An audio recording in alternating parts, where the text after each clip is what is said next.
ជួនគ្រោះមិនស្មើខ្ញុំជីវិតត្រូវរុងរែកពុន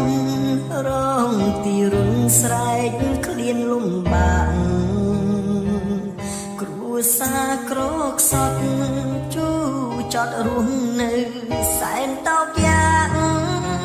អាសូរបងគ្មានសម្រាប់លំបាកប៉ុណ្ណាបងស្រីសួ